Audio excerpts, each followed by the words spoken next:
Zie je op internet hier, Ax? Ja. Kan je even hotspot doen, want het internet gaat er nu moeite mee.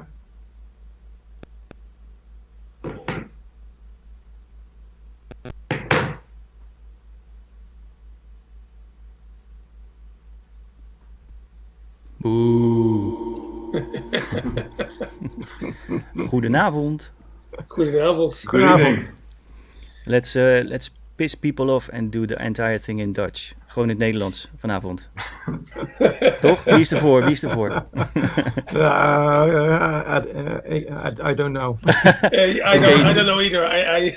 I know some Dutch people who would greatly appreciate it, but maybe some people from I don't know, elsewhere. So we are Colombia, for example. 4 guys with Dutch accents tonight. With heavy Dutch accents, yeah. Yeah, so we were supposed to have Rebecca, right? She couldn't make it. Yeah, unfortunately she just cancelled because she has a toothache, and she was really sorry she couldn't be here. But so she'll be here some other time, and let's all say get well soon to Rebecca. Get well, Rebecca. I'm sure you're watching. I miss you. You can leave a comment, Rebecca. Yeah, Rebecca can be in the comments if she wants. So, Robin, have you ever stood in for Rebecca before? No. I think we played at a party at Paradigm in Groningen, but no, I never stood in for Rebecca before. Not in the no. Okay, well, we all hope she gets well soon, and hopefully she can come on the chat sometime. She told me she was working on some new studio stuff that she wanted to discuss. So we're very curious to hear about what that would be. So hopefully next time. But anyway, Reinier Zonneveld is here. What's up? Hey man, how you doing? All good here? Good. And definitely. Joris Voorn. Hey guys. From his spaceship, and Robin, of course. Hey everyone. So I'm just looking around. I see Joris in a very nice place. Why are your monitors pointed the other way? These are my way of monitoring. These are my 15-year-old monitors. They are the Genelec 2031 or something like that. My barefoots are behind me. I mean in front of me, so you can't see us. Yeah. Okay. Yeah. But yeah, these are for my vinyl setup, and it's crazy because if I play them now, if I play 90s vinyl, there's just no bass. I don't know if it's because of the records or if it's because of the monitors. Both. Yeah, I guess. I mean, I made so many records. The records as well. But I made so many records on these monitors, and they always sounded amazing. And now when I have the barefoots, it's crazy. Like, I don't think I could make any tracks on this anymore. So the barefoots are also like full range, right? It's like a speaker that you can sit away from. It's almost too much. Yeah. Yeah, it sounds too good. Can you ever have too much bass? I don't know. well, as long as it's in proportion, of course, yeah. But yeah, I mean, the problem is if you have too much bass in your studio, then your records are actually going to turn out with no bass. So that's the problem. Yeah, it's true. Yeah, you get a lot of, I don't know if you get these questions too, but records that were released sort of before the 2000s, sort of 90s stuff, people are these days kind of obsessed with the way they sounded, but to be honest, for me it was always like a lack of good equipment to work on, or crappy mastering and stuff like that. It's not, I don't think it was intentional to make them sound so crappy. No. Well, I don't think they sound crappy at all. And now it's fashionable. Oh, well, I don't think the records ever sounded crappy. Never, ever. I agree. So. Well, but there's clearly a difference in the level of production you can reach these days with today's equipment compared to the stuff that we used in the early days, I guess. I think if you listen to your Electric Deluxe record on Plus 8, maybe that was made in a time where everything was getting very... It was like like the end of a really good era for music, I think. After that, everything became over compressed, and you can already hear in that records that like there's a lot in the mids and there's not so much bass. So I think compared to nowadays, that would be remastered like heavily, I think. Yeah, it's funny. I've been archiving some stuff that was only in my studio on DAT tape. And that got mastered back in the day, ended up on vinyl and CD and stuff like that, And but I still have the original recordings that were straight from my desk to the DAT machine, And I recently basically archived or digitized everything again, So I have the original recordings. I've only heard the mastered versions and the final records since I stopped working on them, since after the release. Wow. That was the only special. But the thing is, some of them don't even sound as good on that sounds better in some cases, and even louder, the loudness thing, sort of the pumping up everything, make it louder, is something that is sort of creeped in over the years, but in the 90s that was really not what the mastering was about. It was more like sort of making sure that all the tracks on an album were kind of leveled with each other, sort of sit in the right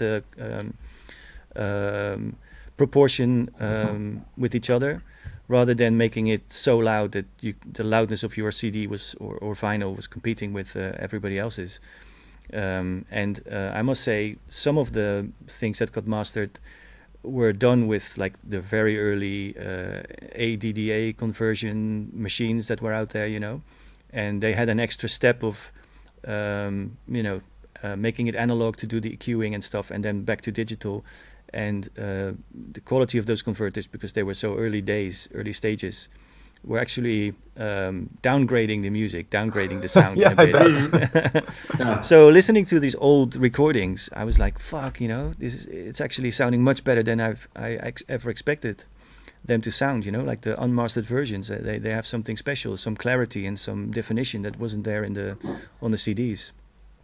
Yeah. Reinier, I think you're getting wardrobe comments from our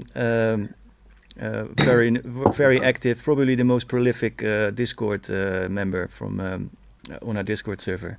Yeah. 1,000 meters. I don't know where this guy gets the time to be so active, and he's still very productive as well. Anyway, yeah. If I would look in your wardrobe, do you have like a whole line? Some people have like the same shirt like 50 times. Is that the case with your shirts? Do you have a pajama in the same style as well? Actually, I do have, but all the shirts are actually different. I have like 30 of them. But everybody else thinks it's the same one because it's the same style. But they're all different.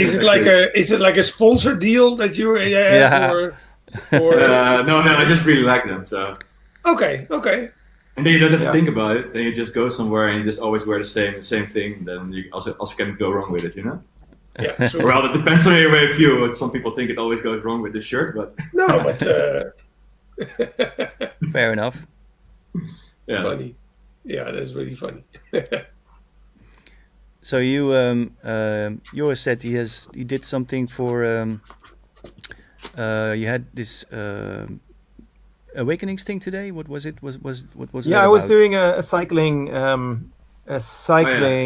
for charity. It was a charity somewhere, I think in Africa, and I think people around the globe were cycling. They were cycling in Watergate. I was in the Felix in Amsterdam. They were cycling in Ministry of Sounds, and then somewhere in South Africa as well. Okay. How did it go? How many kilometers did you do? I think I was a bit late because I had to record another stream earlier, and they were running late. So I think I did about 20K, which is not too much. So it was like maybe 35 minutes. Yeah. Okay. Yeah. Cool. Yeah, it's good to see all these things happening. I think one of the things that is we discussed not talking about COVID too much, or the crisis or whatever. Yeah, better. But it is in a certain way, causing a lot of people doing really good things with people making all kinds of initiatives, to bring people together and stuff. And I found also that it's a lot easier and a lot more fun to connect with people, because for some reason, because everybody's stuck at home or in their studios, everybody's kind of longing to connect with other people and make the best of it. So the whole sort of music everybody industry, also has time suddenly. so like the whole music industry sort of profile thing has become less important, and it's more sort of easier and more genuine in terms of connections, which is great, I think. Yeah, definitely. That's definitely true. Yeah. So Joris, you were just talking about this 90s vinyl thing. That's a streamer you were doing, right? I mean, I saw you stream a couple of times. Don't you think it's weird? Don't you think it's weird playing in front of a camera instead of people? Yeah, it's ridiculous. I mean, I did. I agree. I recorded a stream today for Elro here in Amsterdam, and it's just silly, It's the only good thing about it really is that you can actually listen to your music on a proper sound system. I mean, my studio sounds really nice, but it's not a PA sound system, or like proper PA monitoring system. Hearing your tracks in between other tracks is really nice. So that's a great thing. Even if let's say if you're doing a stream, anywhere, even in your own studio, like listen and mixing different tracks with your own new tracks, it's still something nice, because obviously that's what you're normally doing all the time. And I really miss that connection, knowing how my track sounds in a club situation, or like even compared to other tracks. That's a great thing. But to be honest, the vinyl thing, I mean the recording streams, it's almost like a necessary evil. Yeah, true. Yeah. Well, you can choose to do it, or you can choose to not do it. No, of course, yeah. Yeah, that's also true. But people really appreciate it. People really do appreciate it. I get so many nice comments from people, and so I think that's what I do it for. Yeah. I think I've done a couple of them. I mean, the ones in the studio felt more comfortable for me because it's my environment, and they were mostly collaborations with other people. So you have this social interaction going on, when you were collaborating, and you're right, Joris. There is when you see comments coming in, and you have an audience and people are watching, that also creates kind of a little bit of energy, or at least something to sort of ride on, like a little bit of motivation. Yeah. But what I think is the ones that I've done for promoters, like empty club kind of environments, that kind of stuff. Those were honestly the hardest sets I've ever played, because I think in the beginning of the downtime, a lot of promoters try to do something just to sort of give something back to the people who are stuck at home, and a lot of artists they collaborated with them and try to do something nice, just to keep things going. But what most of the people, I think, were kind of misjudging is, why do people actually go to festivals? Why do they go to clubs? It's not only the DJ and there's a social aspect as well. Yeah, the whole interaction thing and the sort of collective experience is probably the main reason for people to go to a club or to a festival. What do you think, Reinier? Because I saw you did a bunch of them as well, right? Yeah, just a couple. I did one stream by myself on my rooftop here. Yeah, I saw that one with a massive sound system. Yeah. How did you not get in trouble for that? Actually, we got in trouble because I live outside Amsterdam, and at first it was 30 degrees that day, and we had to get up the sound system, and it's like 6 floors or something that you have to go up, and the guys from the rental. The audio rental company, they said, it's fine, we just bring it up. And they come with 2 guys, but every speaker weighted like 60 kilograms. So they had to walk up all the 6 stairs, like 30 meters or something. So it was like the whole day we were just like with a couple of friends, just getting all the speakers up, and then we connected it. And I always need like loud sound when I play, because when it's low volume, I don't really enjoy it as much, and you don't really feel the music, especially when you play live, when you have to level also the drums. It needs to be loud for that, in my opinion. So we had it full blasting on the rooftop, and like after 5 minutes, there were two friends standing at the door to sort of negotiate with the neighborhood. They're like all these people in front of the door, like, well, what the fuck is going on there, you know? And even the police chopper flew over at some point. If it was not a party or something. But luckily, it was only 1 hour, 10 minutes. So before they could shut it down, we already recorded it. It was quite fun to do it. But apart from that, I did Awakenings, which was really nice in the Gashuis. You also did it both, I think. Yeah. And I had to say I also really enjoyed it because it was like 20 or 30 people crew, like filming and doing the audio. So it felt like there was sort of audience sometimes. Plus, I did a stream for Tomorrowland in Belgium. Which is also cool. They did a whole sort of editing around it to make it look like it was in a club. It's quite clever, I have to say. But apart from that, I think now also people are a bit tired with streams. You see that Facebook has said that they want to sort of ban DJ streaming. So for now, we'll probably maybe upload at some point, maybe old sets on SoundCloud, stuff like that, you know? Yeah, and they need the bandwidth for adverts, I guess. Yeah, exactly. Probably, yeah. Yeah, but I mean, didn't you find it hard to do? Because I mean, if I play for an audience, I can easily go for hours and hours, you know. But even a single hour, because you get energy. Yeah. For example, when I did a stream at Warehouse Elementenstraat, and I did like a build up and a climax or something, and normally you have like the whole Warehouse Elementenstraat jumping up and down. And now I had 3 people all the way in the back who were doing the visuals. Like you could hear them shouting in the distance, and for the rest, there was no energy, you know. And I found that really difficult. It's also hard to see where you take it, you know. Like normally with especially with live. I always have to decide at some point when you go to the next stage, and when you have an audience, it goes really organic, and you know what to do. You don't even think about it. And where you're just playing alone, you sort of have to really be conscious about how long you're playing something, because especially if you like something, it may feel like 3 minutes, but you're already for 7 minutes in the track, you know. And normally with an audience, you immediately see and feel when you need to move on. So it's different. I think I did like the Awakenings one. Especially because, first of all, the sound was amazing. The room was very special, and it was dark, and there were lights. You know, like it really felt like you're in a club situation, just no audience. And what I also the people almost. Yeah. Oh, absolutely. What I did like about it also was that you know, sometimes when there's a big audience, you know, like you feel the need to always just, you know, create another climax, just another big record.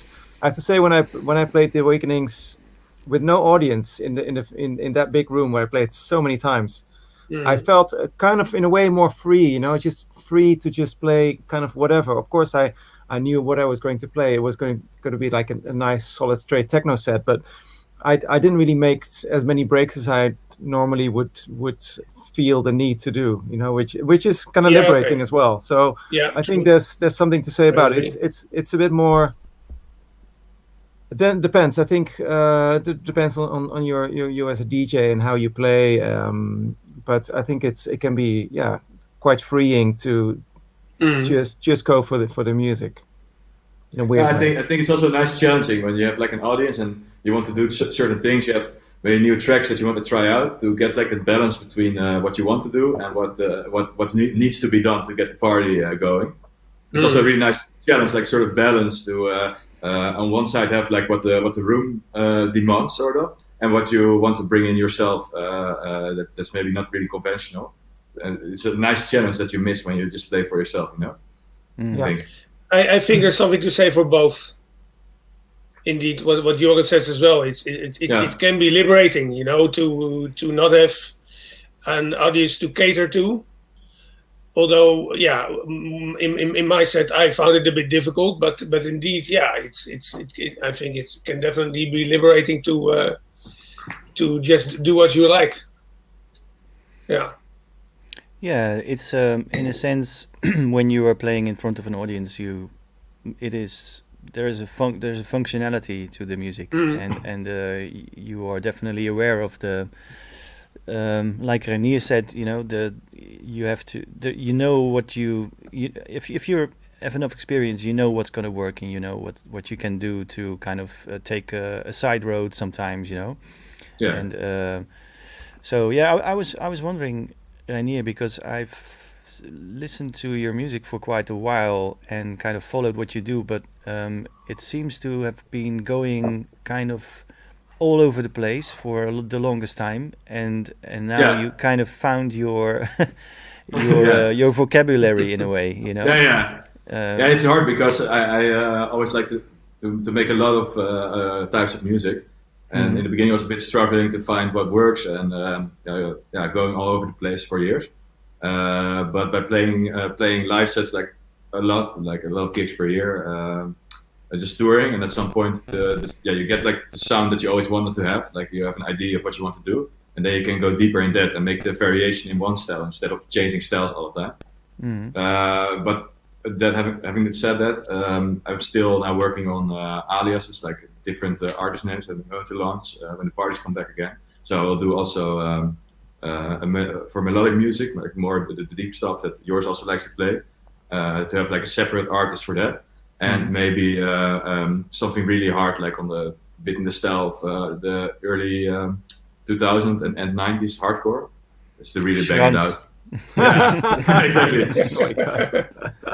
Yeah. So I'm working on that too. But it's I think with live it's always sort of you need the experience to know what you really want to do.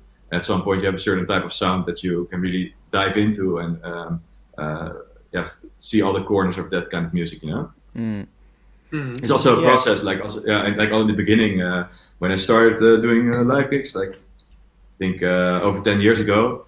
Like I also had a lot of sets that at some point you were not able to have like the production quality that you need, so you focus a lot on that to get the production right.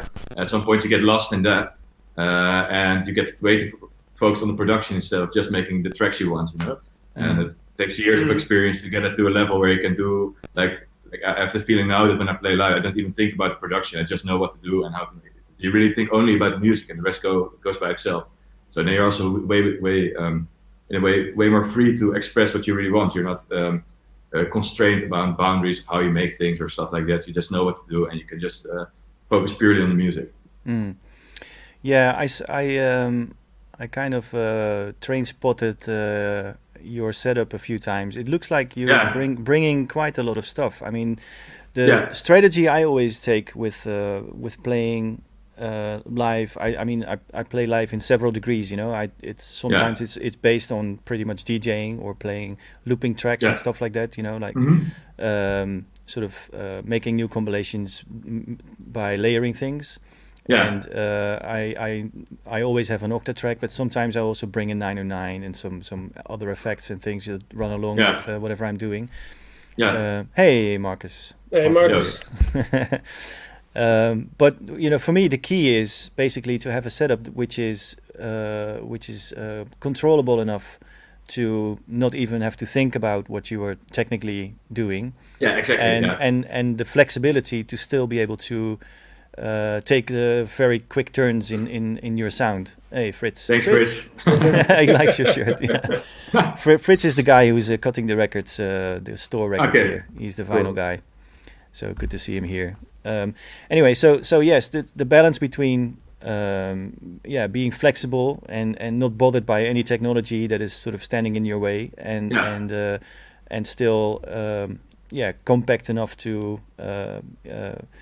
have a lot of expression and a lot of ways to move around and to be quick, make quick decisions and stuff like that. So do you feel you have found the balance in that? Because you seem to be taking a lot of stuff on I have to say that luckily these days the promoters bring the 909 and the Moog and the SH101, so I don't have to carry them around anymore, which is really great, especially on airports. But I basically use the same as live set in Ableton since I started, and every time I add things or I change things, the way it's set up now is you have like backing tracks. So when I've finished a track in the studio, I record one version with just the kick and the bass and the sound effects. Then I can master that properly, so I know the kick and the bass will sound good. and also you leave the arrangement of the effects, you leave it in, so that you don't get lost in the loop and play the same track for 50 minutes, So you sort of have an arrangement going on.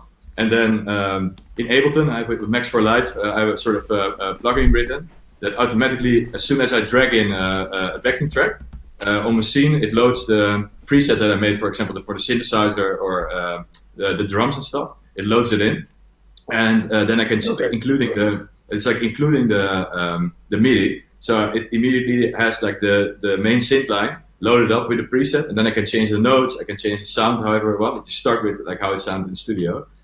So there you can go, So it's like a macro. You basically load macros. Sort of. But then in Machine, it was actually I got help from a friend who's good at coding, because it's really a pain in the ass to program that Machine.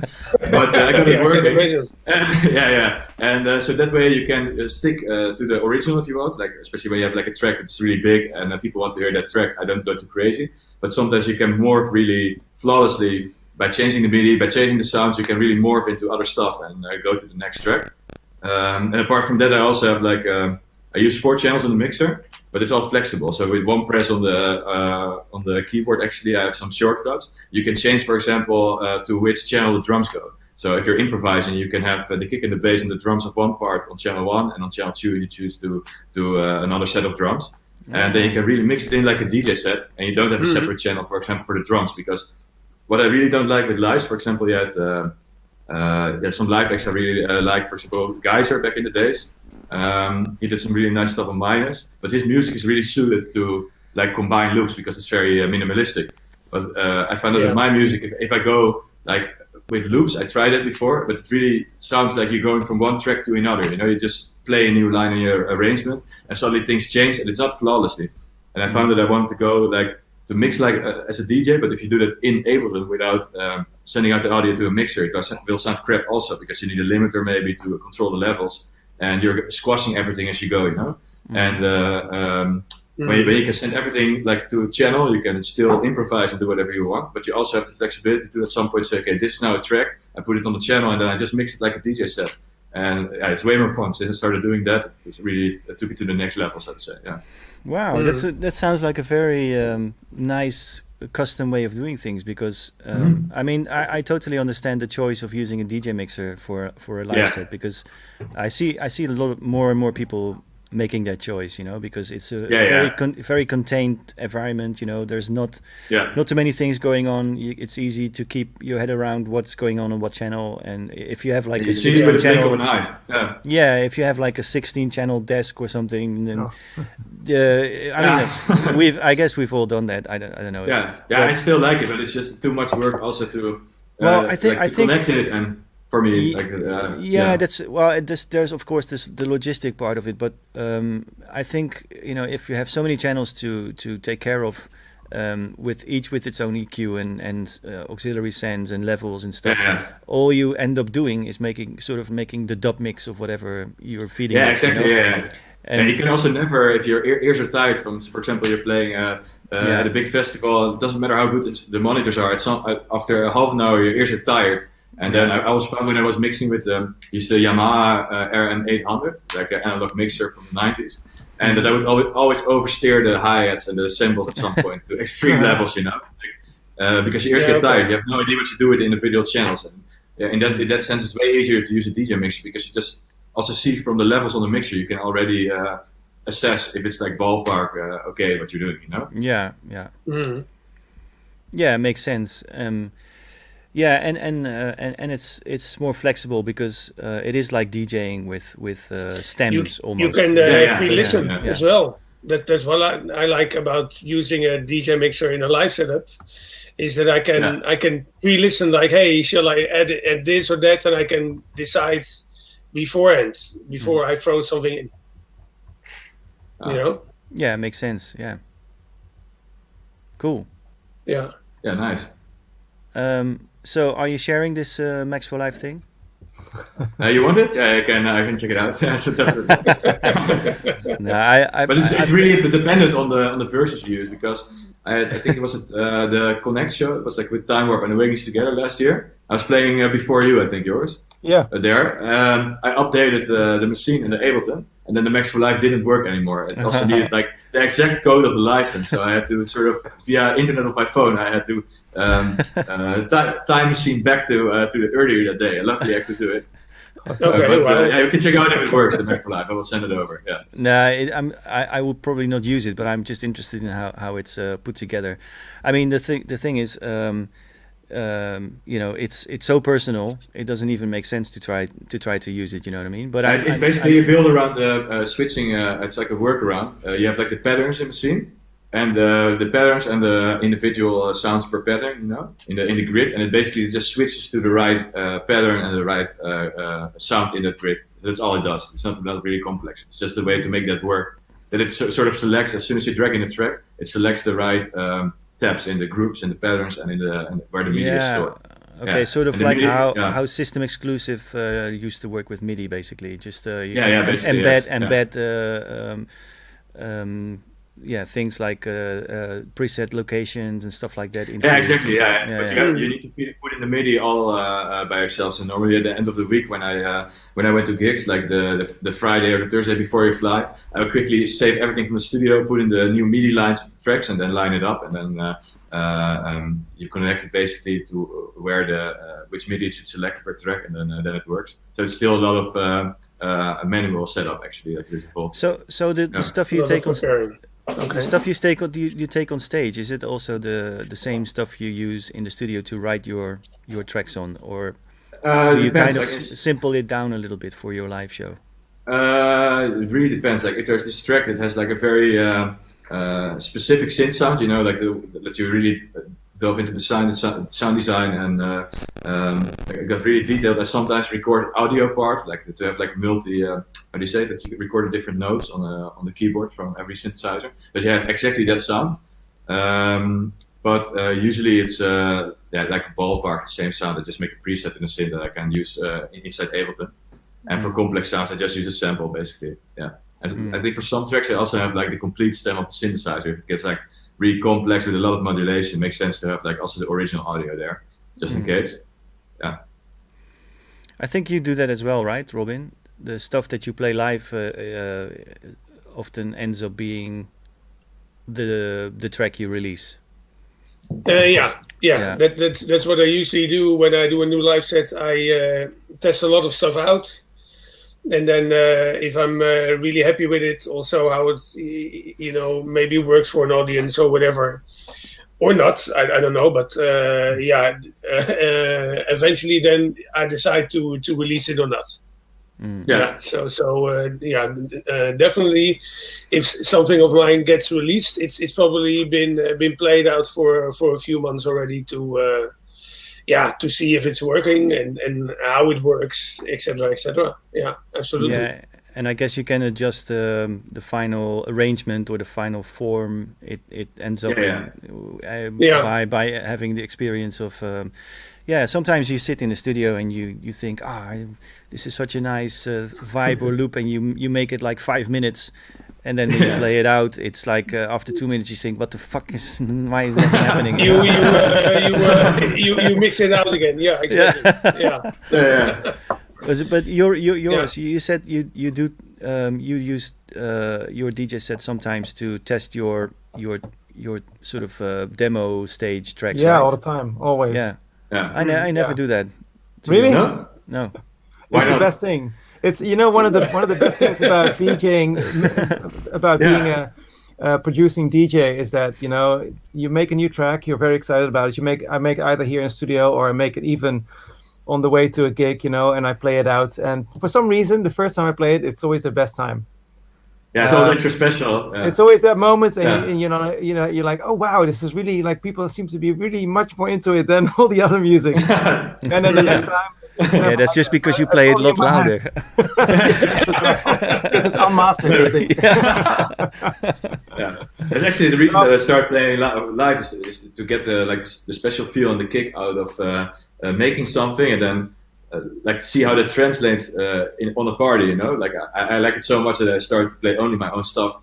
Because it's a feeling I don't get with a DJ set, I also like to DJ, but it's different, you know. And if you make something and you can adjust that, it's like always extra special when you share your own music. For me, at least.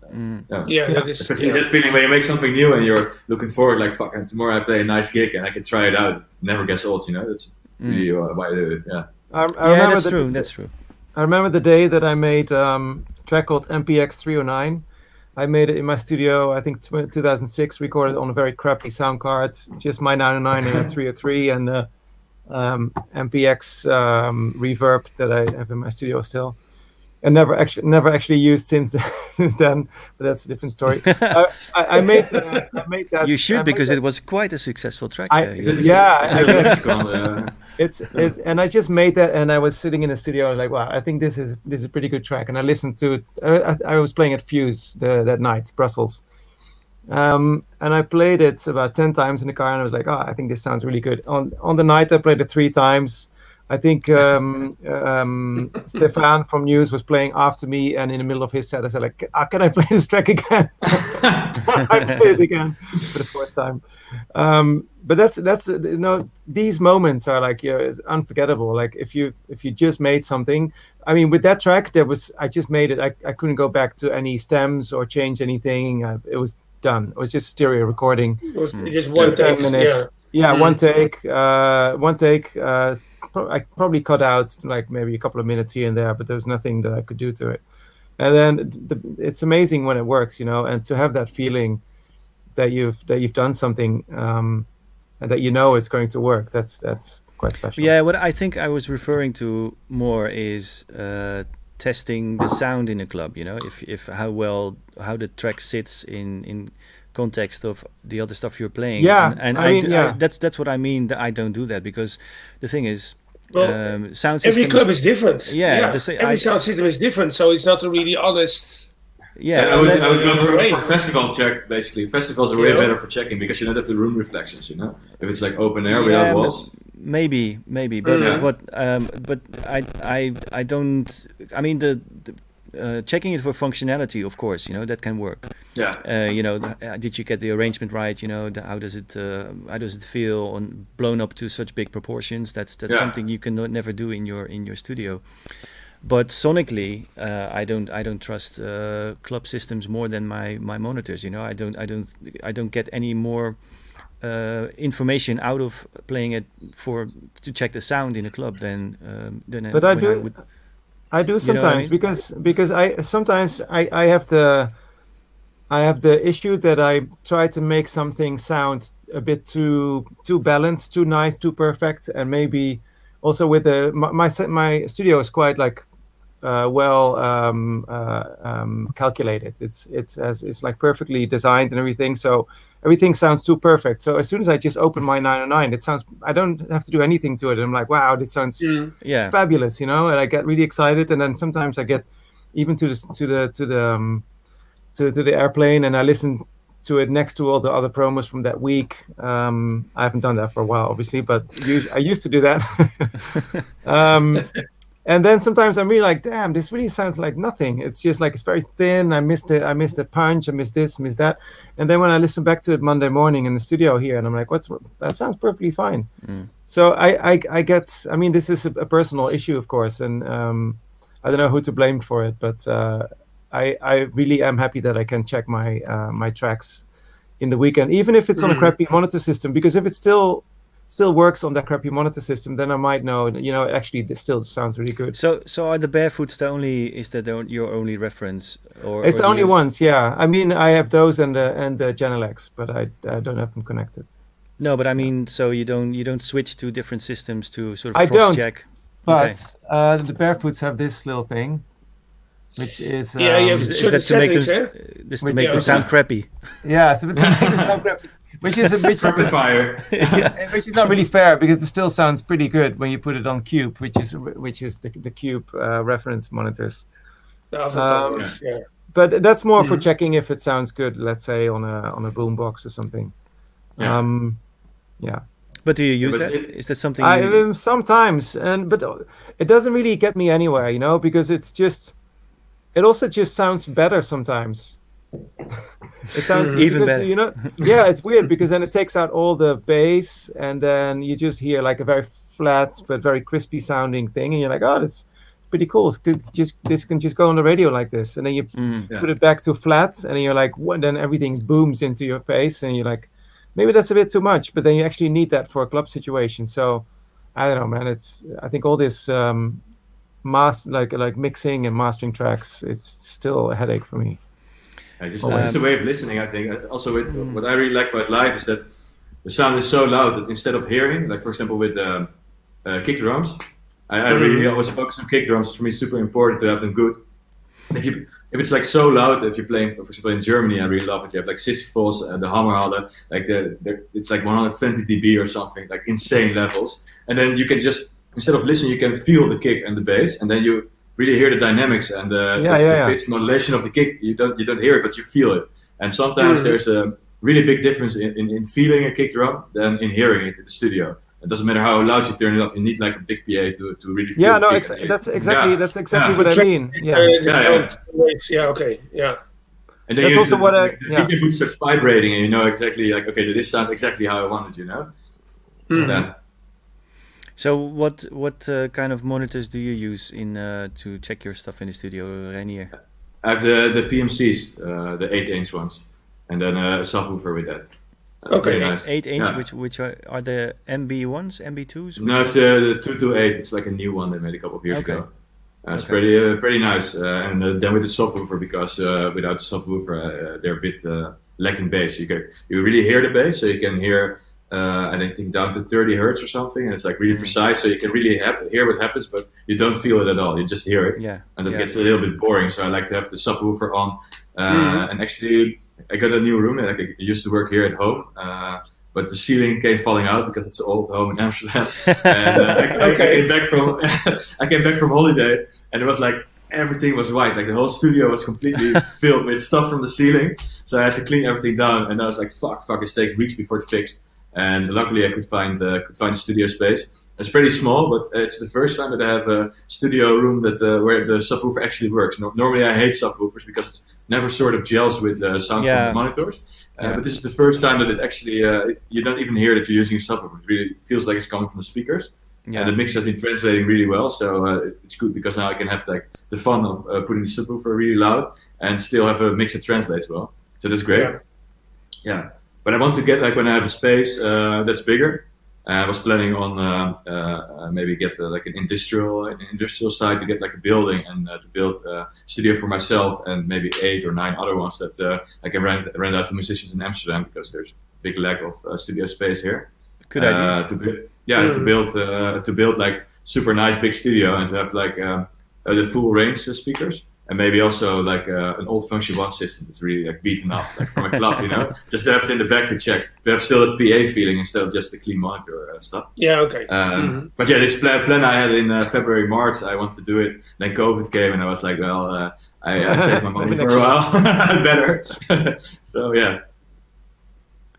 DSPR.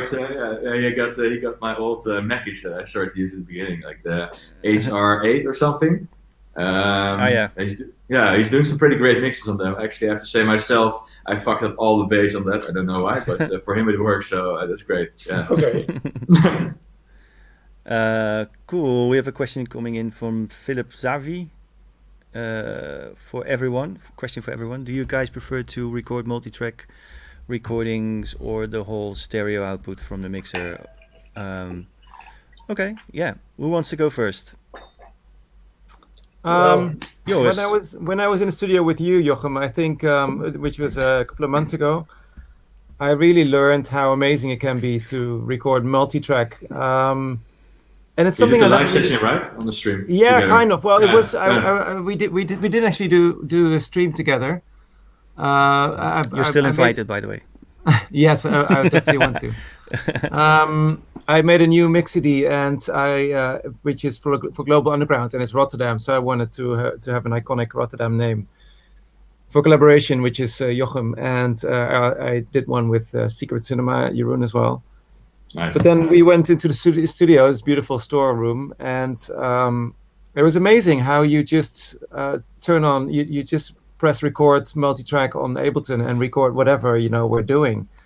And then sometimes, you're you're in the vibe on a 2-hour recording, that you're really getting something, and sometimes it's just some parts and stuff. I was really inspired by that, because before, in my mind, it was always just about making the stereo mix, just recording from my mixer. I also noticed you don't use a mixer, which I found very interesting, and I couldn't really understand how that would work, but it does work. And I think it gives you a lot of freedom, but also you're also limited to what you record. So of course afterwards you can edit, but and I did that with the material that we created together, which is really nice, because you can just take some hi-hats from here or some 909 action and then mix it with some synthesizer action from another part. And you can really blend it together and work quite quickly and still get a really original organic vibe in a track, which is so much different than when you lay out a whole arrangement of a track and you draw the automation, or even I only have 2 hands, so if I'm making all kinds of movements with the 909 hi-hat and a synthesizer, and I feel like an octopus sometimes, and it's just kind of ridiculous. Yeah. But I think the multi-track in that sense is super nice and convenient. Yeah, I use Ableton in 2 ways basically. It's at the stage that you are describing, the sort of the session stage. It's basically just a multi-track, stuff that is set up for the session of the day, basically, that happens, sort of in the middle of the room over there. Basically.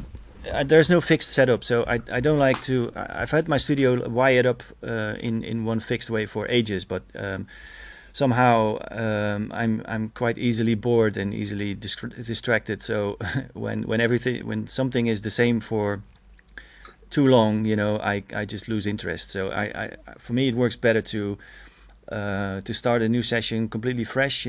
There's all these patch points around the studio, so I can just jack in stuff going to the mixer or the sound card, wherever I choose it to go, and basically build a setup for that one session. And then you end up with the system that you just designed, so you really know what you're doing, because you just basically designed the system. Yeah. And even if it stays there for a week or a couple of days or for a longer time, if it grows out of a basic sort of setup that you've created for as a temporary thing, and that way, by just hitting record and have everything clocked to Ableton.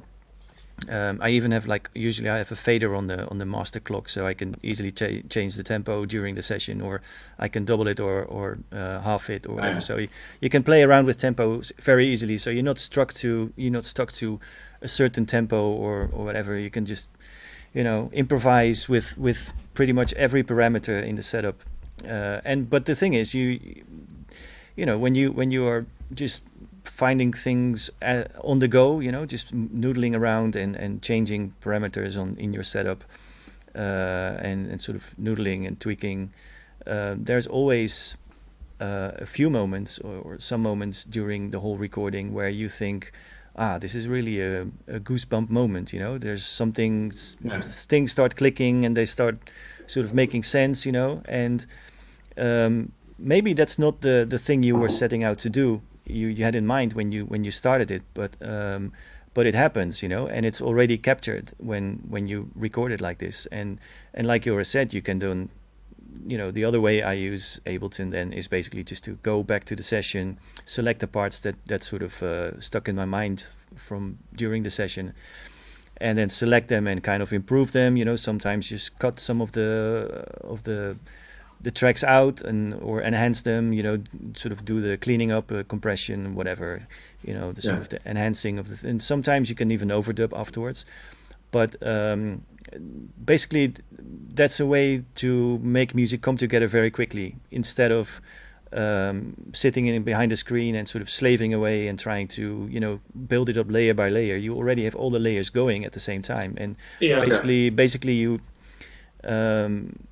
the thing I don't like about building tracks exclusively in the computer is because you can just keep postponing your decisions. You're just constantly lagging and sort of pushing the result forward by keeping intervening. There's no end to it. You keep intervening at any time, all the time. It can become like an endless, almost spreadsheet kind of job, and to me, music is a lot about capturing a moment and having a sort of authentic thing happening, just something coming out of the air and sort of materializes in front of you. And I think those are the most precious moments to capture and to work from. And at least it gives you a starting point. At least. So Jochem, how did you do this? How did you do this with your tracks on, for instance, G-Spot? Were they all? Because to me, they sound all like very calculated. They feel like they've been written. They're not. They don't sound like sessions. They sound like everything. In fact, is in the right spot at the right moment. Well, in fact they are. They I mean, obviously they are kind of more. Some more work went into that after the fact, but I would say that 90% still are coming from jam sessions or from sessions that are like recording loops like for an hour or something, and then at some point you get to know the instruments that are playing and the range of the parameters that you can manipulate. You rehearse basically on the go, so you kind of rehearse what is possible with this setup or with this collection of synths and sounds. Then you kind of get to know it more intimate by tweaking it and playing around with them and sort of dubbing them out and stuff. And then at some point, you hit a spot in during the session when you have like a good 5 minutes that sort of flows automatically and has a sort of natural build up. And then you have all the excess stuff like the hour before and the hour after that you can sort of move around and kind of cut into a right place to make some kind of arrangement, So even then, was that multi-track at the time with dots or something, or how did that work? I had these hard disk recorder. I had a hard disk recorder. So it was mostly like sending out subgroups to to a multi-track. Yeah. And the room to sort of manipulate things was a lot smaller because you already have a lot of information per track. But I mean, you find clever ways to do these things. Like if you record something to a stereo mix, you can still do a lot with editing and sort of EQing bits and sort of I don't know, phase inverse some parts that you want to reverse it or just make a break or building up a tension. Even if the stereo file is just one sound, you can do a lot with EQ or even reverb or I don't know, with whatever. So there's also many ways to manipulate recorded sound afterwards, but I've also had moments where things just were a stereo recording and that's it. That's also I'm really interested in this because I think nowadays we're so spoiled with Ableton. Everything is possible. You can, if you do it in the box, you can always go back to whatever you were doing. Like I always, like every morning I start with even if I work on a track from the day before, I save another version, it's version blah blah blah 63 or something, and then every hour I get names to those versions or not. Like weird stuff. I always have, like when I'm working on like the most weird names, and then the next day I look at it and I'm like, what the fuck? But it's kind of ridiculous, and sometimes I'm wondering, how were all these iconic records, albums from the 90s that have all these iconic tracks, that are memorable, that really have themes in them. They sound like they've been very much thought about. I'm thinking about like the Orbital records, Underworld, for instance, like the solid techno albums they did. I think, Jochem, your albums, they really sound like things that I think still sound memorable. And I'm wondering if they were made. I mean, you couldn't go back to these tracks, right? Like if you had to keep them on the desk or something, or how did that work? Unless you recreate the setup, you can. Yeah, I guess, but it's with pictures from the equipment. Yeah, well, like with a 35mm camera. Maybe they recorded it like on proper multi-track recorders and edited it afterwards for a bit. But I also think, like in the case of Orbital, I think there are a lot of really nice captured moments. Yeah, I think so. I mean, I don't know exactly the process behind, for example, the Orbital albums, but they sound pretty live to me. You know, I don't think they. I guess. I mean, there might be some multi-tracking going on, but they sound like performances, or at least punching stuff in and out of the mixer and stuff like that. And they might not all be like that. You know, there might be some sort of stereo editing or even multi-track editing going on. But the thing is, if I come back to what do you actually want to do? I mean, for me, music is capturing a moment where something authentic or special happens, you know. And I think if once you start treating making music as like an accountant's job, you know, it becomes a job, you know. And I think I would totally miss the joy and the pleasure and the high of creating something, because after all you're trying to express something, and if your only way of expressing is by incrementally layering things and making slight small incremental changes in something, you lose the connection with the idea, or you lose the connection with the actual story or mood that you want to capture. I find to myself anyway. Yeah. So basically the whole way I've worked for most of the time, and especially in this room, this room is basically the final conclusion, or the conclusion so far of all the ways I've tried to make music, by sort of ditching the things that didn't work for me and by enhancing the things that did work for me. And I find the spontaneity and sort of pureness of capturing something is best done by just performing them and capturing them on the go, and then enhance them afterwards.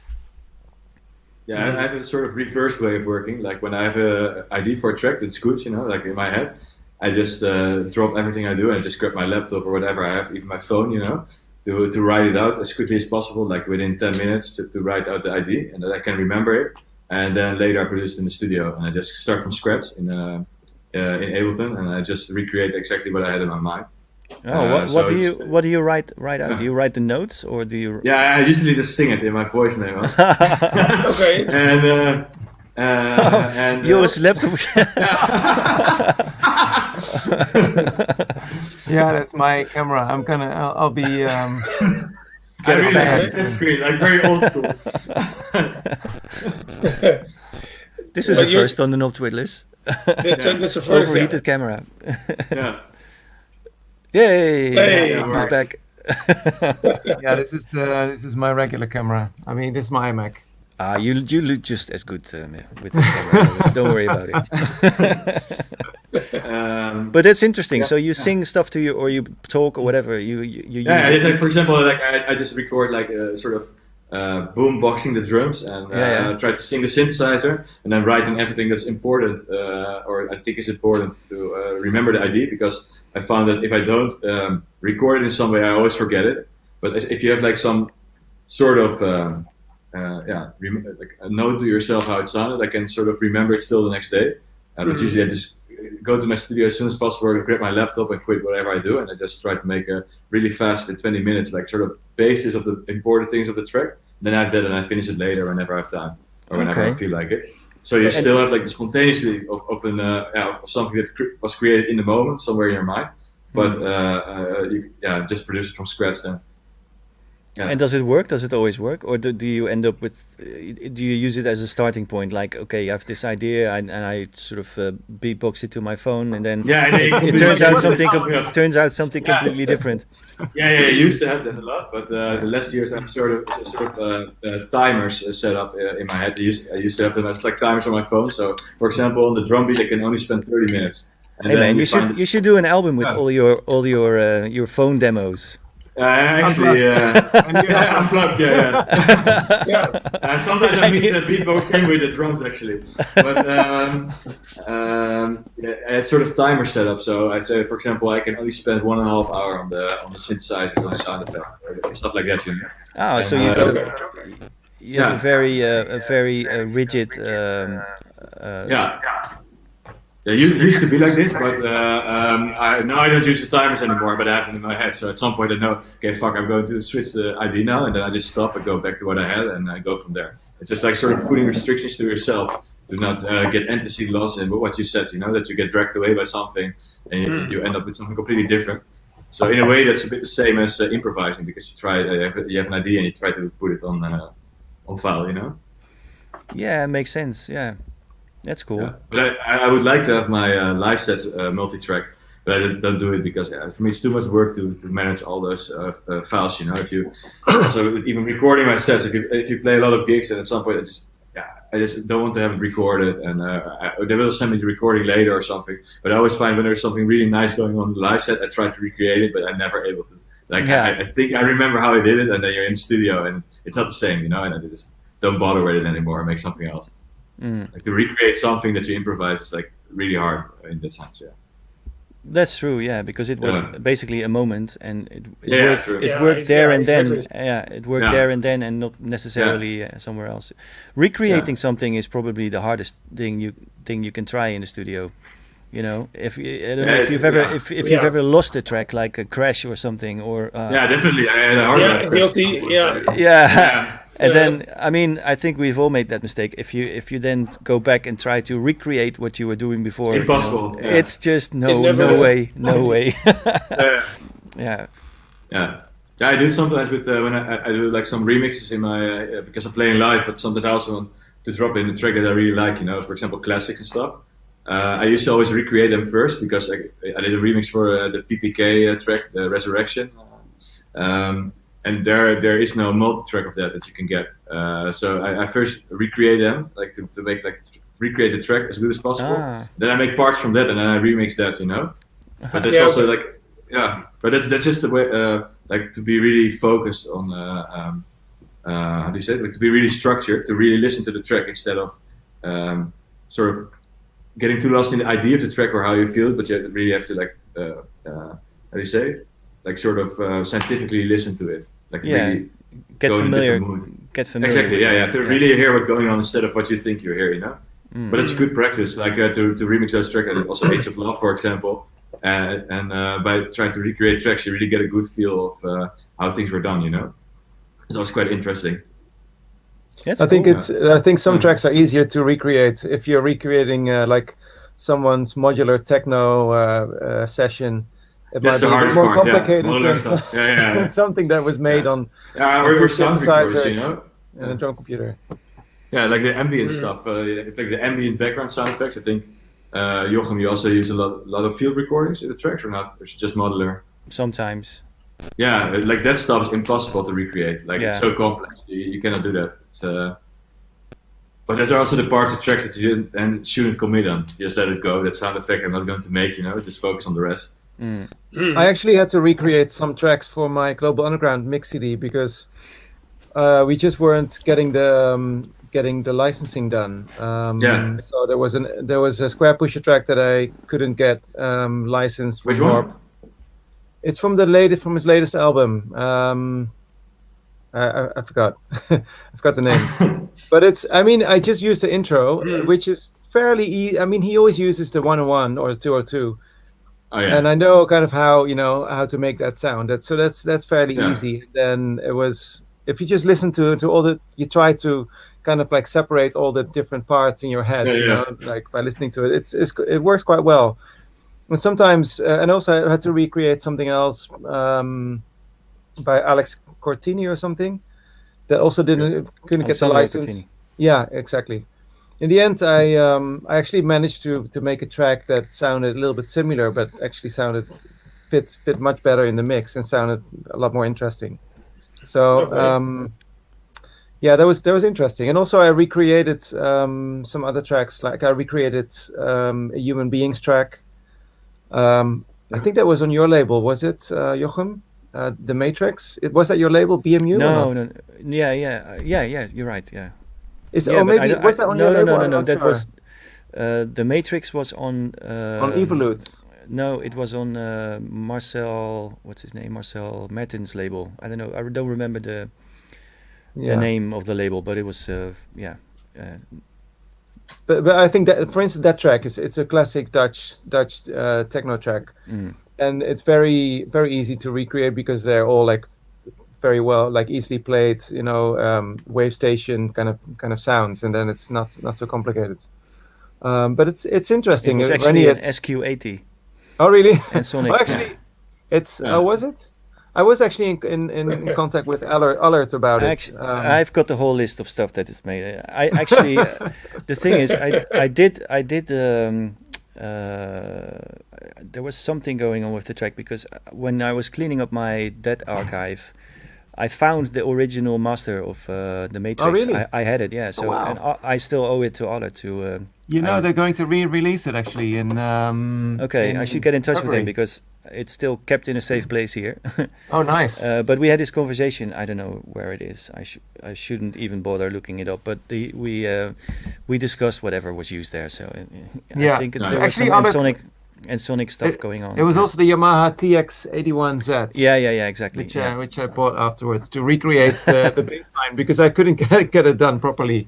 It's just solid bass or lately bass, but it's from the actual machine it sounds better than anything else. Mm-hmm. Yeah, I always really freak out on like the hardest thing for me to recreate is like glides and slides, like portamento stuff. That's so dependent on the setting and the synthesizer used. It's like almost impossible, Like these slide patterns that go all then. Usually it's better to give up almost because you can never know which notes were played and how the portamento was set. It's super hard. It really depends on the track with that kind of stuff. And also when you have a certain synthesizer with a really particular sound, you always need that one. It's it's a bit of kind of a hit and miss thing. Yeah, I don't think I've spent much time trying to recreate other stuff, so I wouldn't know. But it does sound interesting. It does sound interesting. It's pretty fun to try. Yeah. Well, I mean, you're right in the sense that it'll definitely teach you skills, because it's a very simple single purposed assignment basically you give yourself. Yeah. So yeah. It's almost like a school assignment, like let's say. So a job after all.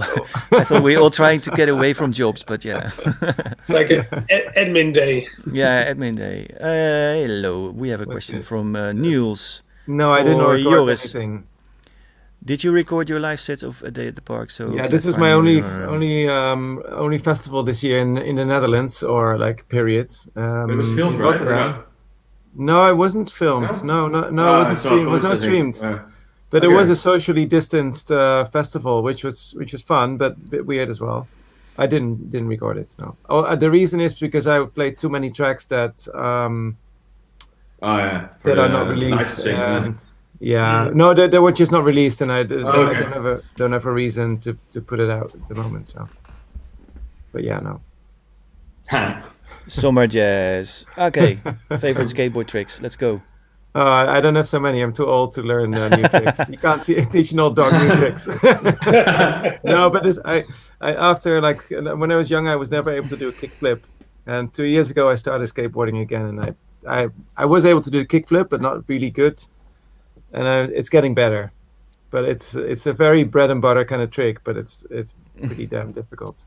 Do you also do half piping or with it, or just like street skateboarding? Yeah. Yeah, I do. Yeah, I always go to Zeeburg Eiland or Marnixbol in Amsterdam, or Skatepark Noord. Yeah, that's a great skateboarding in Amsterdam. We have a question from I think it's Hulon Pate. He's posting this to YouTube. Anyone recommend a good all-purpose but air effects pedal? I don't know what he means by. Yeah, I was also thinking like air effects. Yeah, and maybe for clarity in the highs or something to boost the highs, maybe to get a high. Yeah, possibly. Yeah, and the air. Yeah. but an an all-purpose effects pedal. The end all effects. Yeah, there are a bunch of these boxes coming out recently with multiple effects. One from Eventide, this white Eventide pedal that you can program. Yeah, the H3 or something. Yeah, something like that. Yeah, that's a good one. But there's another one from the Duo X by.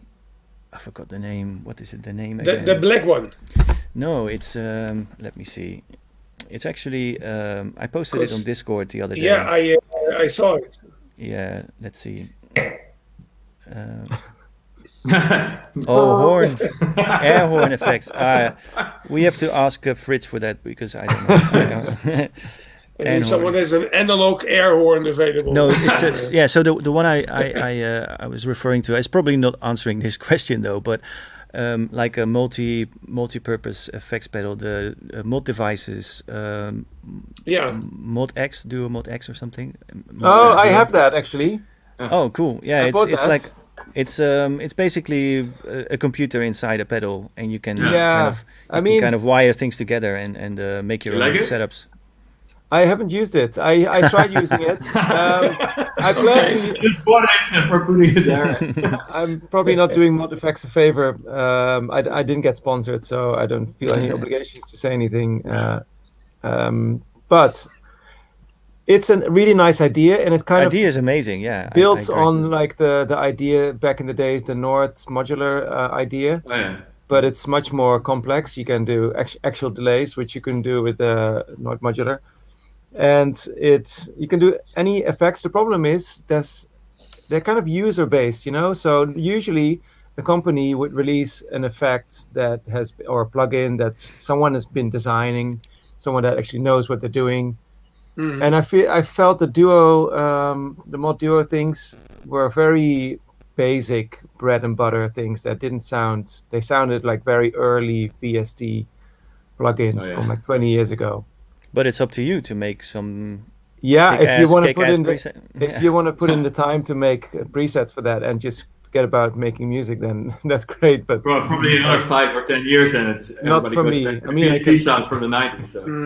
I do have some extra time on my hands, but not for designing plugins. I think for these things, it's this is probably early stages for them, and some community will develop around these kind of ideas, where sort of databases of user presets and user patches will be posted, so then it can become really, really interesting.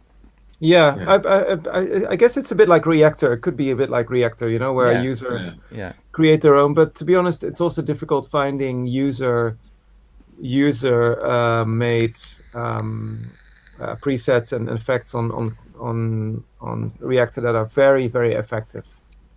Well, they're often very good starting points, They are, it's true. Yeah. But then again, if you use a pedal, like you want it to just work, I mean, if you're in it for the experiments, then that's all nice. But if you just want a nice phaser delay or reverb or whatever, then you might just better be off like buying a real pedal for that. And what would be your box of choice to do air horns then? That's a big question. That as well. That's a big question. No, but for me, like an effect box, I like them the other way around. Like something that's super focused on one thing. Like for example, like a Pultec EQ or SSL compressor. Just 4 knobs, but just to make it sound better, actually. Like things that you cannot get, for example, out of a computer. Not complex stuff, but just something that sounds really good and it's like good at one thing. That's for me my favorite effects. And like the complex stuff, I prefer to do it in a computer, because if you want to get complex and go deep on it, the computer is for me way better, But you have like these boxes and devices, and even something like a 909 for me is like that. It's like pretty simple, not flexible, but it sounds always good, And like all these pedals with also like you have the gear from Electron, which I really like, but I don't use them live because it feels like you're controlling a computer with all the menu diving on the machine drum, for example, and stuff. You want to change something, and you're basically controlling a computer. It's like the stuff that's simple and like one purpose almost, So you're not a modular system kind of fan?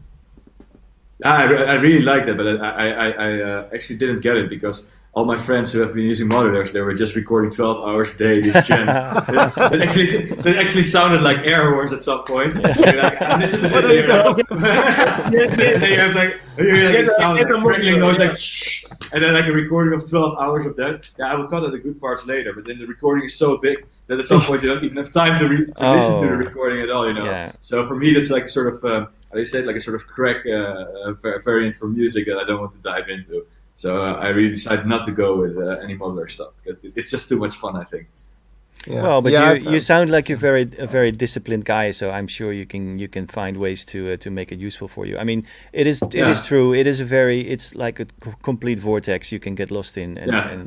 But if you have a smart way of dealing with it, like if you record, I mean, 12 hours is ridiculous. You'll never be able to go back into it and so discover all the subtleties that were going on. It's better just to do 1 hour and then go get to work with it straight away, you know, instead of shelving it and that's just a strategic thing, I think. If you maybe I should dive into it at some point. I was always a bit afraid of the modular.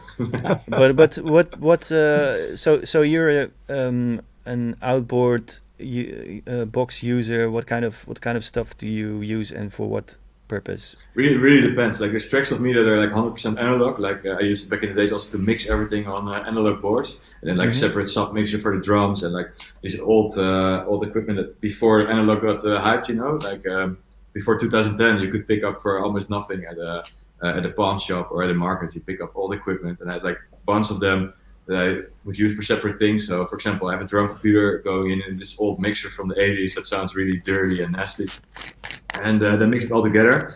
And nowadays I use, it really depends on what I want. If I want to have a 101 or a mode, I just use that. But I find also that I enjoy to work on a lot of software plugins. So it really depends on the track. But I do have like all the classic Roland stuff. I have it set out, and 303, 101, 909, that kind of things. 606 also. Moog, some stuff. I think my girlfriend actually got me a synthesizer for my birthday, which is really nice. Oh, like nice. The D-Fun, you know, that actually sounds good. And so I have a bunch of synthesizers, and I also complete a closet in my studio completely filled with all this analog old crap that I almost cannot be bothered to connect again. But sometimes you take this little delay, or actually big delay, like the DRS 7.8 or something, like one of the first digital reverbs, and just like, okay, I'm getting it out today and see what it can do, and then you always get like a lot of inspiration from kind of sounds that you normally won't get in the box, you know. So for me, it really depends on the day, and also I really like outboard effects, like EQs and that was actually what I was referring to, like what kind of, because you mentioned SSL and the SSL, the G series, the compressor, like the one that was on the exactly, and the Pooltex, the equalizer. I used it all the time. I have it connected, and basically if I want to give something a bit more bass or a bit more air, so to say. I use that because it just sounds super good, and I'm a super big fan of the distressors. I have actually bought a mono one, but then it was so good, and I just record left and right separately. But now I got another one, so I have stereo, and basically so much stuff is going through it. Even just give it a bit of. You can make a VST sound analog just by passing it through it, and maybe 1 dB of gain reduction. And for drums, it's like a sort of secret weapon. Doesn't matter what you produce. Not anymore. Or hip hop. Or, oh fuck. But it's that's like I love it. It's like everything you put through it. You can make it sound dirty. You can nice. You can. It just sounds so good, you know. I even put like the whole master bus sometimes through it, just because it melts everything together in a very dirty way, you know. I have them too, and there are I think 3 settings of saturation, 3 levels, and if you use them on a bus, it's sometimes fun to even try the nuke setting, you know, the blue LED. Even just to see the blue LED is giving me satisfaction. You know. I have to say I always put it in British mode, like it has the normal mode and the British one. But I like the sound of the British mode way more because it's more aggressive and faster, you know? Yeah, they're amazing. I think there was a question. Sander, maybe you can put it back into the... the digital... the directed to... Oh yes. Yes. From Wesley Umland. What software plugins can you advise Reinier?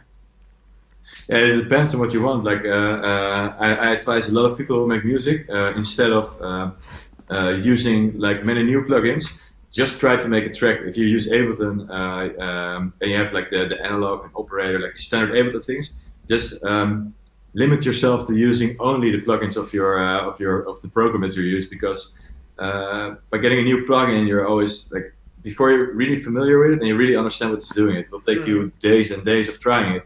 And sometimes it's better to just use like a sort of limited set of and just dive into that.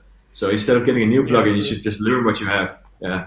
It is something that it's funny you say it, because every time the same thing comes up, you know. I mean, the people who are aspiring to make music, they kind of get blinded by the limitless amount of possibilities. What should I get, you know? And they ask people like us, you know, what should I use? But the tool isn't really that important, you know, what tool you use, as long as you get to know your tool very well and understand it and try, you know, get your head around it. I mean, you know, it's like, you know, you could say, okay, but you're sitting there with all that gear, you know, but it's but you probably spend a lot of time on each device, right? Like I spent 30 years getting to know all the stuff that and I still have a lot to discover. I'm totally honest about that, you know. I don't know half of it, you know, what it's actually doing to the fullest, but it is definitely true what you say. I mean, get one instrument, and it doesn't even matter exactly which one it is. You know, just one that is flexible, but really get to know it. You know, just spend time with it, make the hours, you know, and try to get the most out of it. You also learn a lot from it. For example, say you use only DX7 and you try to make everything, like from drums, pads, leads, basses. Especially if you start doing things that synthesizer is not designed for. For example, you go with say like a drum computer, like a Vermona or something. Maybe you know the DRM1, like something that's focused on making drums. Try to make a bass line with that, or try to make like a synthesizer pattern. And because of the limitations of the machine, you actually find things that are super nice and actually easy to do, but you would never think about it. And for me, that's like the magic part in producing, that you try to use a piece of equipment that it's not suited for, you know, and you come to new insights like, fuck, I can also make something like this or this. And it's also very inspirational actually to limit it in that sense. So Reinier, did you also use your distressor to turn your red wine into white wine? No, I use my Yamaha DX7 Okay. Yeah, Reinier is keeping his wine pourer just in the background, you know. Never running out. If you feel like I want to have some rosé, you just go with the bottle. Remixing. Yeah, exactly. This sounds very wrong. Yeah, word up, John. It's not what gear you have; it's what you make with it. Absolutely. Yeah. There was one question before with a name that I was not even trying to attempt to pronounce. I think that's a troll name. I'm sorry if it's your real name, but it looks like pretty random to me. Yeah. That's quite interesting.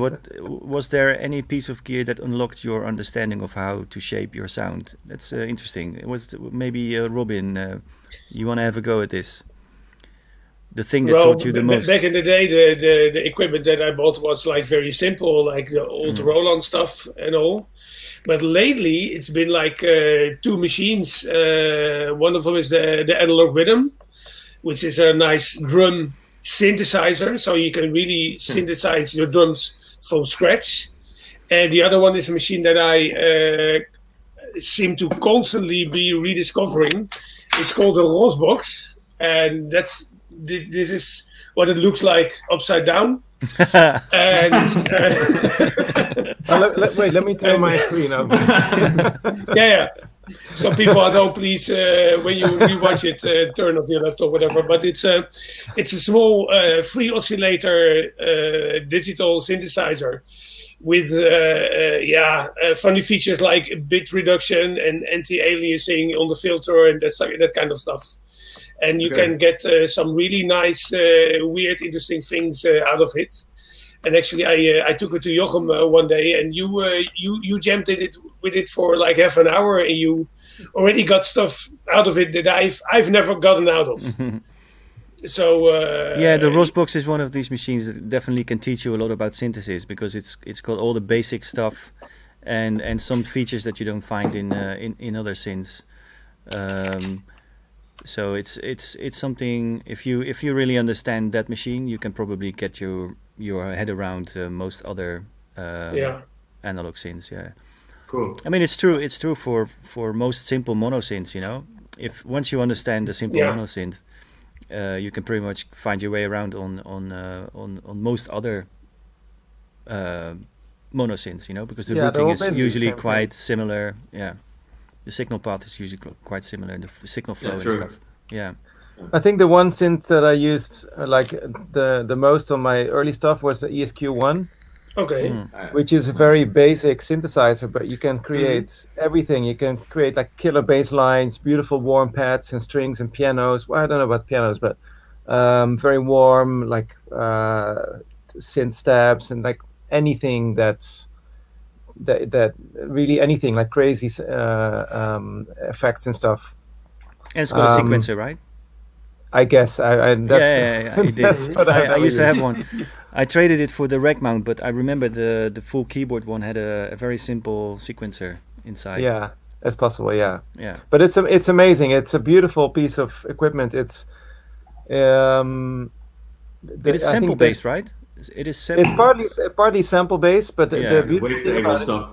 Wavetable stuff as well. And the beautiful thing is that it has amazing analog filters, and it sounds very crunchy in a way, almost like the bit rate is like it's 8 or 12 bits or something. I don't know what it is, but it's got this really beautiful stereo panning and stuff, and like everything is just amazing. And I didn't have any money back in the day, so that's all I had.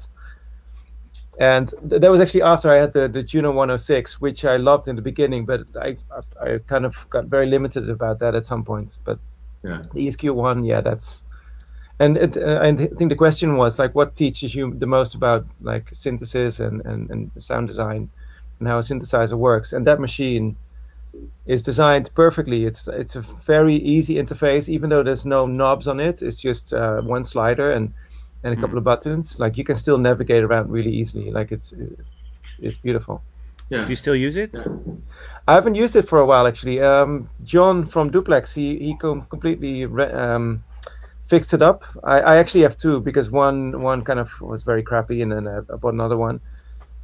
And for some reason I haven't used it so much. It's just, I don't know. Yeah, I should, but I have other stuff that I use. So. I have it like what you have with that synth. I have it with the 101, the Royal one, the SH101. Yeah. It's like very similar. Like it's very easy at first, but you can do so much things with it. Yeah, absolutely. Good. Yeah, the 101 is just incredibly versatile. And only for live, for me it's a bit sometimes too tricky, because it also has its own will. Like sometimes the tuning goes out of whack, that kind of stuff, or at least on mine. It's a bit a tricky synth, and if you use it for a couple of hours, suddenly the LFO starts to do weird things and stuff. It's maybe I should get it serviced. I mean, it is true for many analog synths, but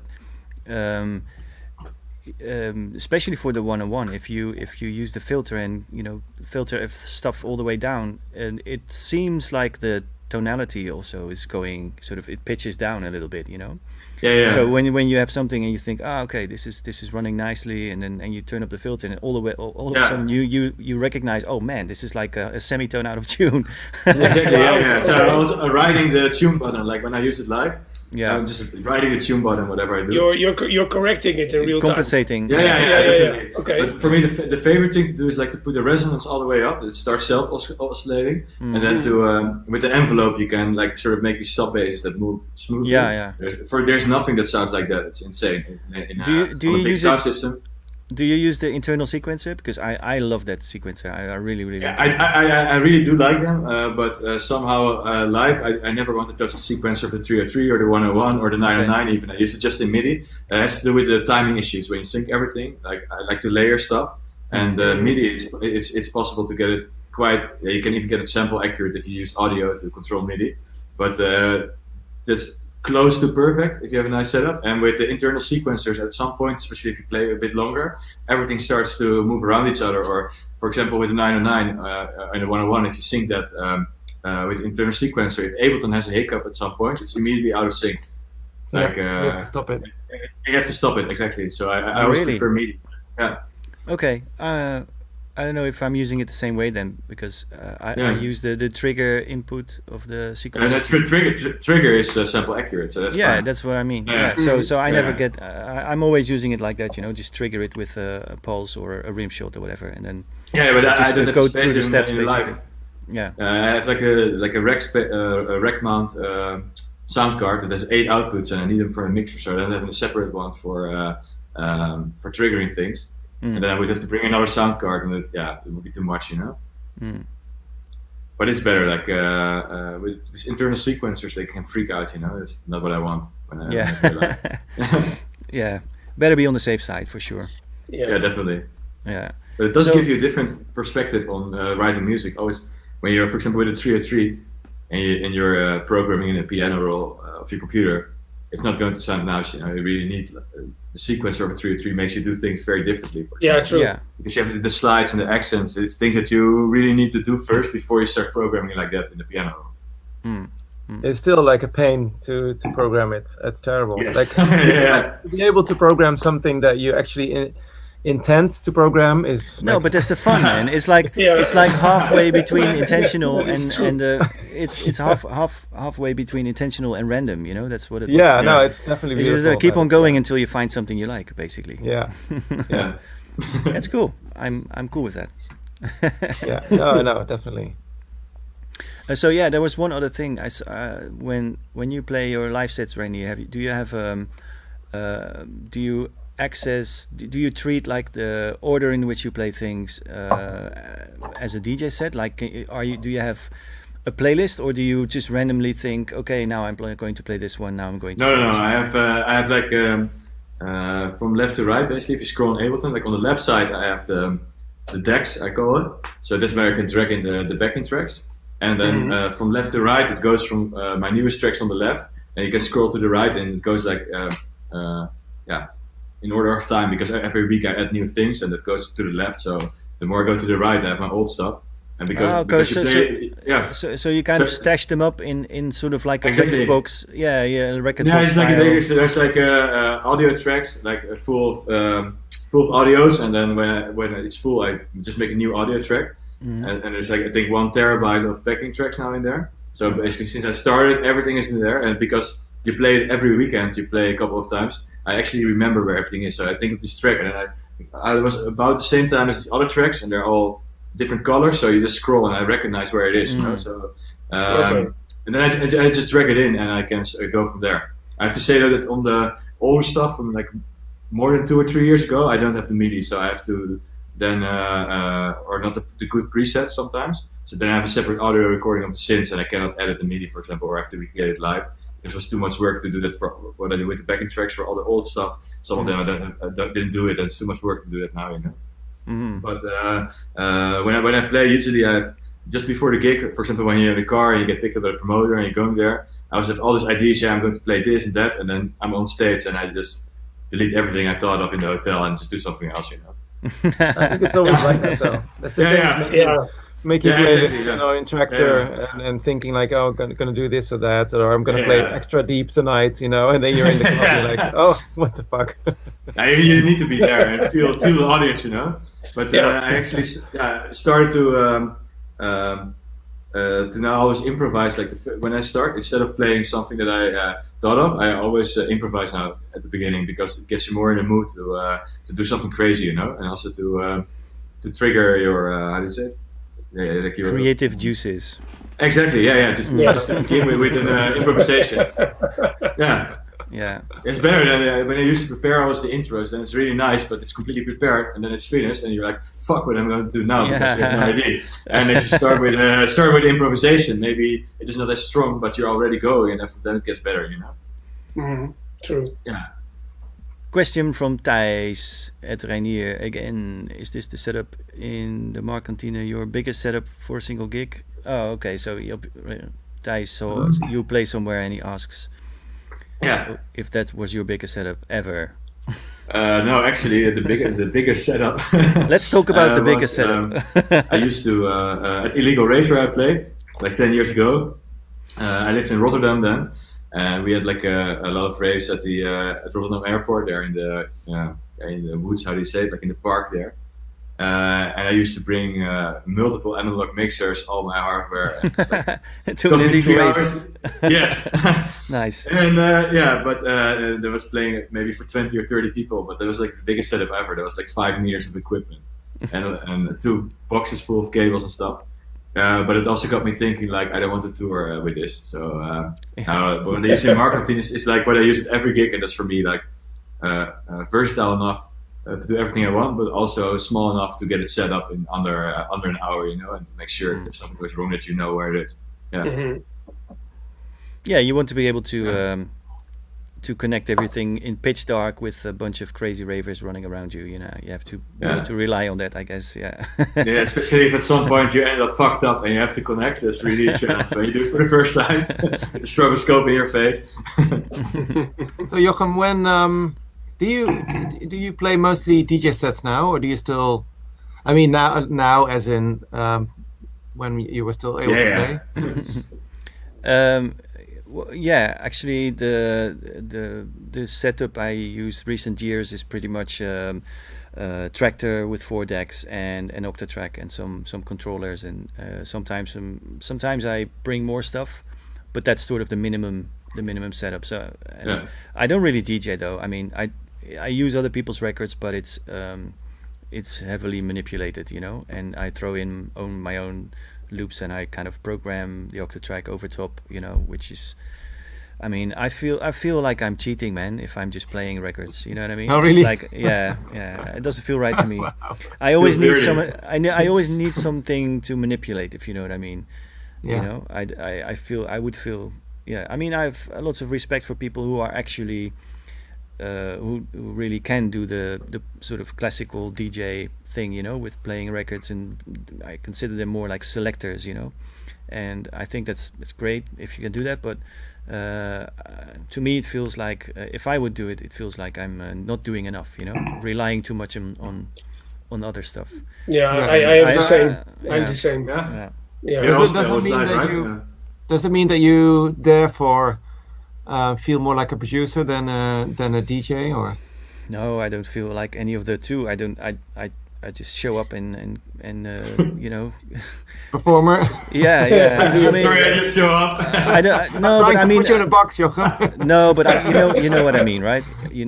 I mean, why would you? Why would you?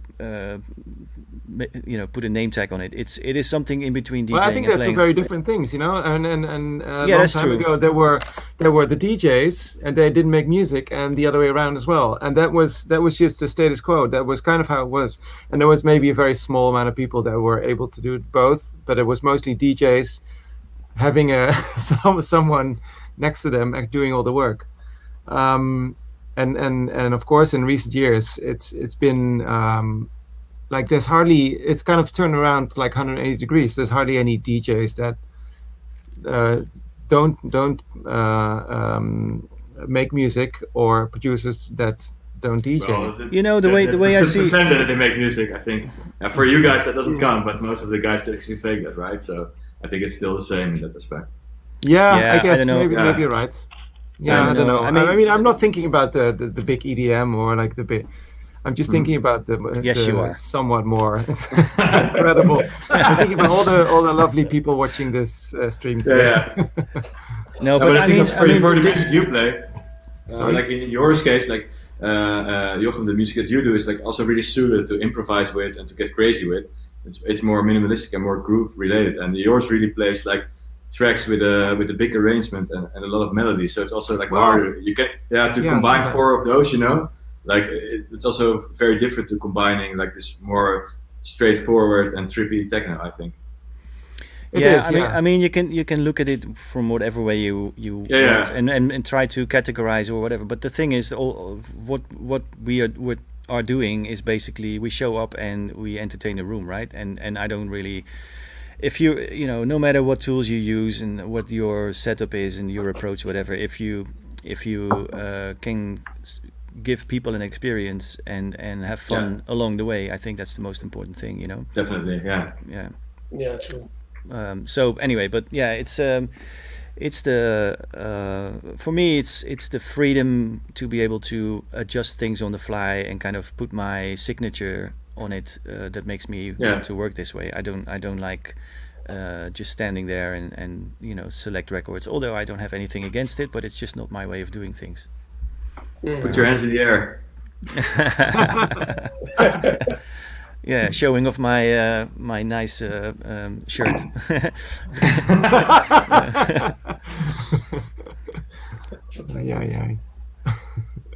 Yeah, I mean, it's funny how this all became, you know, how the rules or conventions creeped in, and I still don't really, not really bothered by them, to be honest.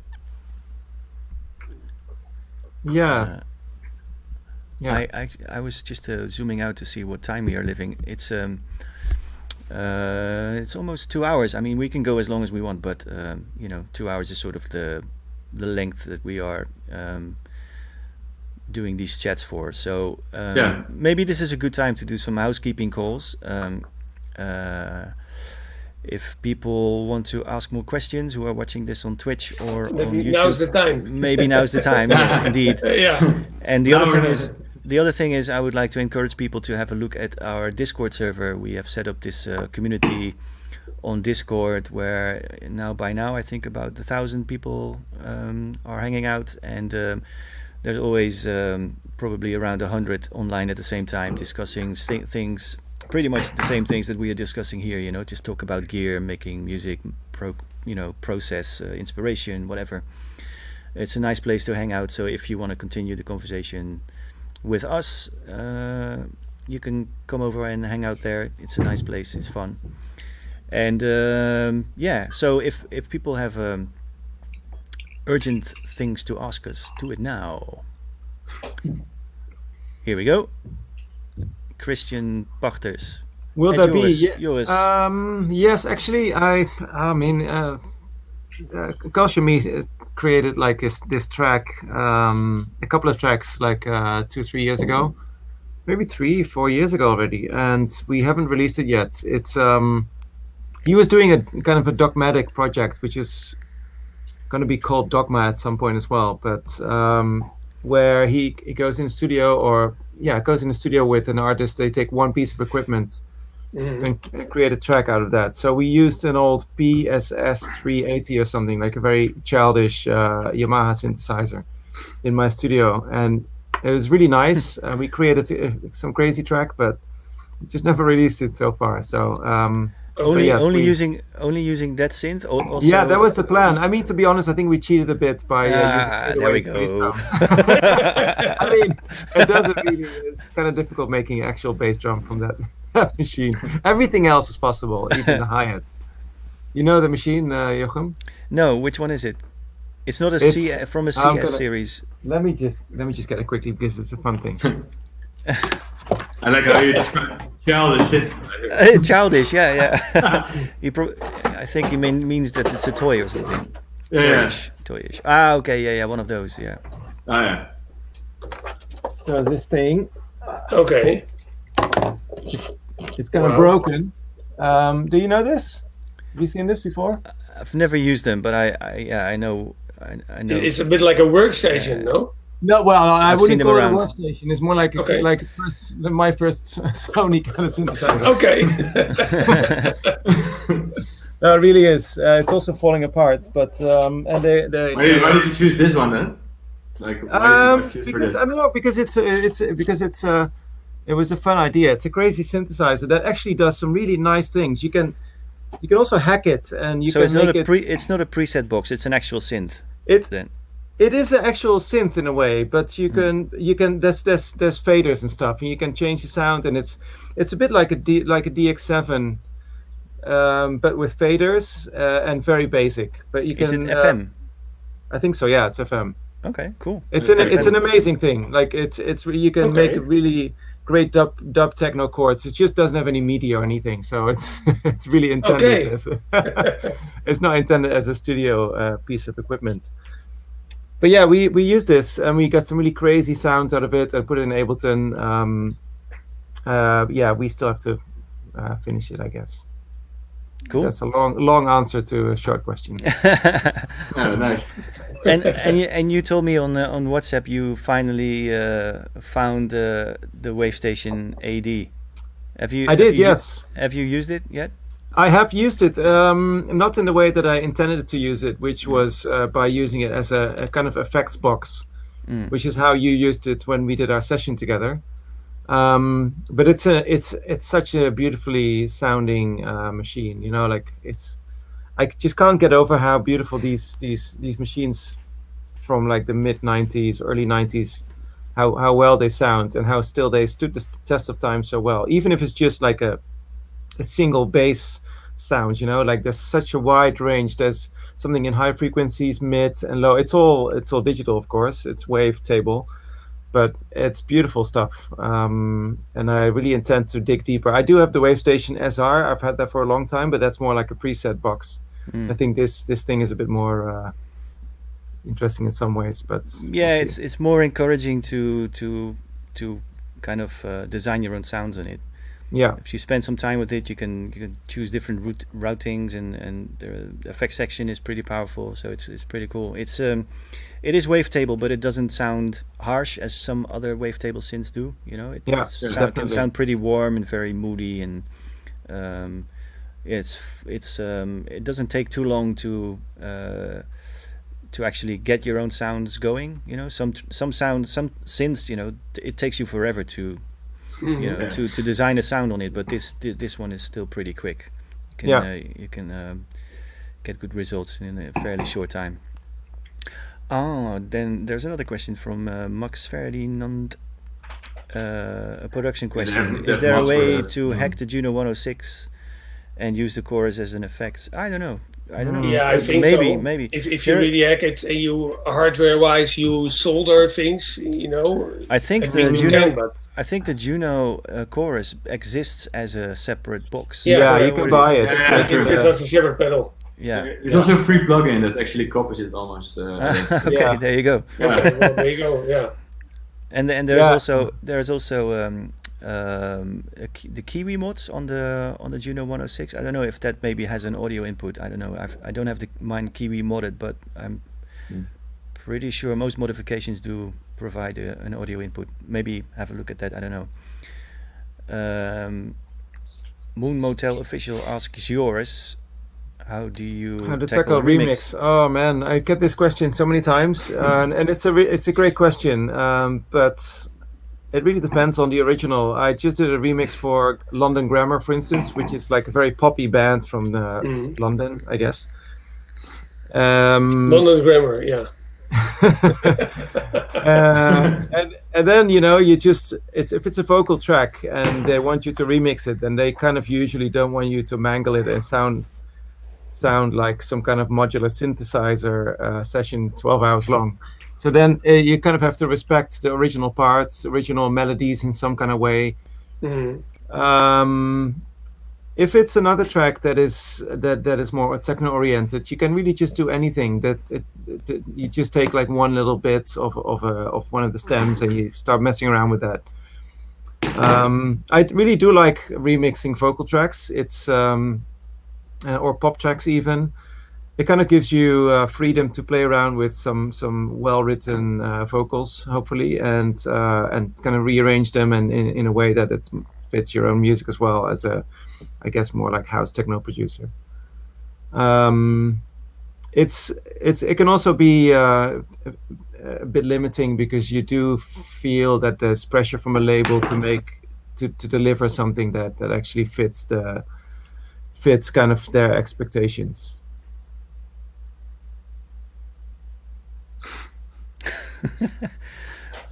One last question for everyone besides Reinier. Yeah, go. I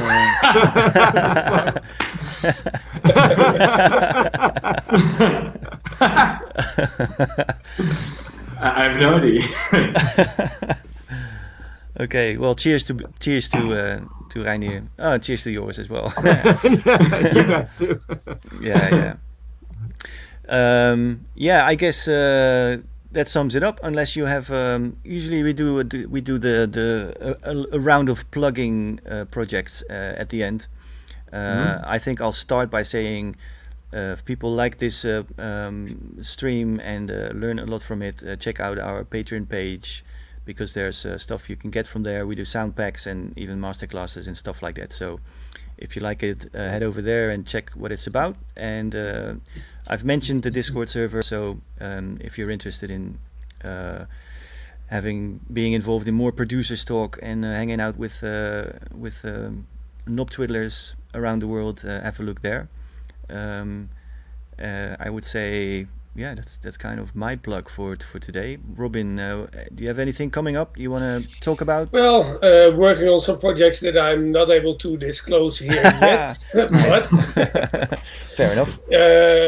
Also, everyone know that it's supposed to be ADE this week, which is of course very different than other years.